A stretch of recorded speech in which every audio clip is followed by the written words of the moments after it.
Good morning, world. This is San Marcos News. I'm your lead anchor, Brad Kremer. As I am also lead anchor, Jessica Yochem. Breaking news. The Fairness Doctrine is up for a repeal. 25 years after the FCC had put the doctrine into place, is now being threatened by the majority House leaders, the Republicans. Before this Fairness Doctrine was in place, we had in place the Mayflower Doctrine. It enforced equal opportunities for all sides of broadcasting, and this was the predecessor to the Fairness Doctrine with similar qualities. That it is, Jess. This change is occurring because of the conglomerates and major political activists who are not in favor of lessening their opinions to make time for the opposing. These groups, majorly the Republican Party, are afraid that the Fairness Doctrine will take away their strong voice in media, while the opposing sides, majorly the Democratic Party, are for this doctrine to stay in place because it gives the public a clear view of both sides without bias within the media. You're right, Brad. So now, here is our president, President Reagan, reading his letter that he wrote to the Senate, speaking his opinions on the situation at hand.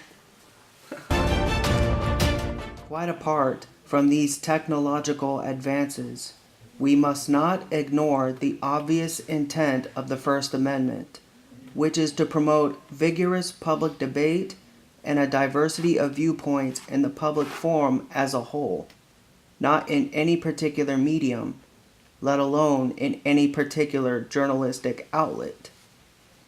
History has shown that the dangers of an overly timid or biased press cannot be averted through bureaucratic regulation, but only through the freedom and competition that the First Amendment sought to guarantee. It simply cannot be reconciled with the freedom of speech and the press secured by our Constitution. It is, in my judgment, unconstitutional. Well-intentioned as it may be, it would be inconsistent with the First Amendment and with the American tradition of independent journalism. Accordingly, I'm compelled to disapprove this measure. Thank you, Ronald Reagan. He's such a good guy. We're getting brunch on Sunday.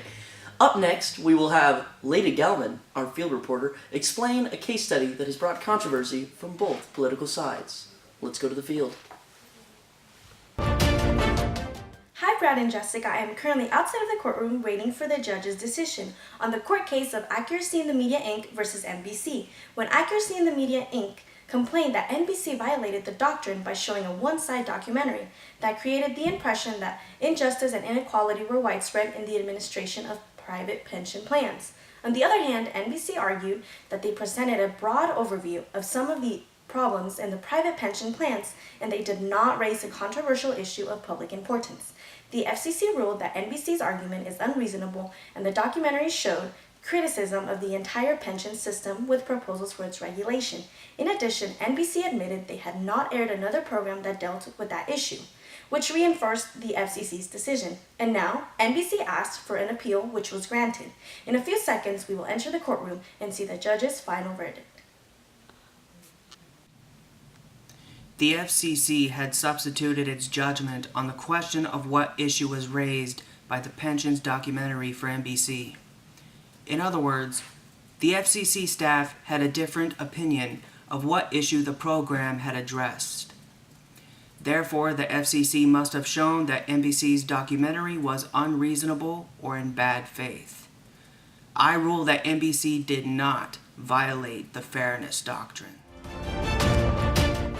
We will now shift to our field reporters who are on the street interviewing our San Marcos community on their opinions of the doctrine. My name is Layda Galvin. I'm one of the field reporters, and I am here with Austin Screenmaker. How are you doing today? Good. That's great. He's from the San Marcos community. So tell me, Austin, are you in favor or are you against the Fairness Doctrine? I feel like I'm in favor of it because when you have, for example, you're on a news network and you have, two people having an interview. So let's say we're on Fox News and they're a conservative-leaning network. While I do feel it's okay that they have their beliefs and that they have conservative values, I think that they should also have someone else say in an interview, providing the opposite of what they're speaking about. That way it provides no bias towards their viewers and makes sure that people get both sides of the story. However, I think that it's okay after the interview is over for the people of the network, whether it be CNN, MSNBC, or Fox News, to have the final say, because that's where they lean on the spectrum. Thank you. Thank you very much, Austin. Hello, now I'm with Tyler Surinsky, who will tell me if he is in favor or against the fairness doctrine. So please, Tyler, tell me if you're in favor or against. Alright, so I think I would be more towards being against it, because in a day and age where digital media is so accessible to the public, it's not hard to tell if one network would either be very one side versus the other side. So if viewers are tuning in and have a disagreement with what is being broadcasted live, there's more than enough outlets to go reach onto a different, broadcasting site, social media site, to see an opposing viewpoint. So I think that although there may be a bias on a site, if it's strictly one side, there's other outlets to eliminate that bias. Thank you, Tyler. No problem. Hello, my name is Mayra, and I'm here at San Marcos Community with Casey Bryce.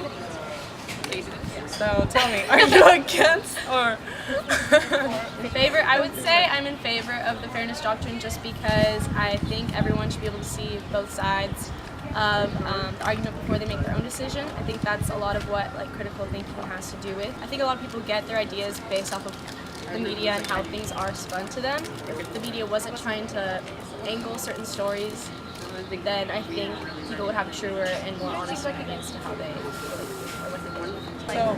Now I have Casey Young.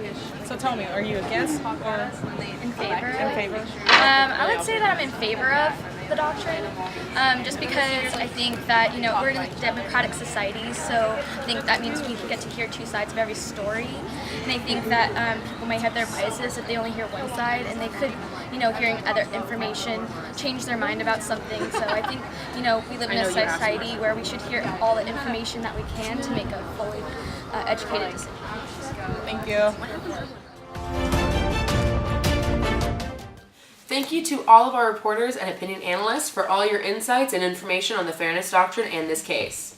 We have just gotten word that here in 1987, which is the current day, Today. year, time, that the fairness doctrine has officially been repealed by the majority House leaders, the Republican Party. This will lead to a major change in the way we get and broadcast our news, as we will no longer have limits to what opinions are given about our press or our news. We hope that there will be information on both sides still available to you, the public. As of now, we want you all to work your hardest not to be bought by the political bias that will consume the airways, and find the opinions you agree with best. Thank you very much for listening and watching. I'm Brad Kremer. I'm Jessica Yochem. Now, stay classy, San Diego.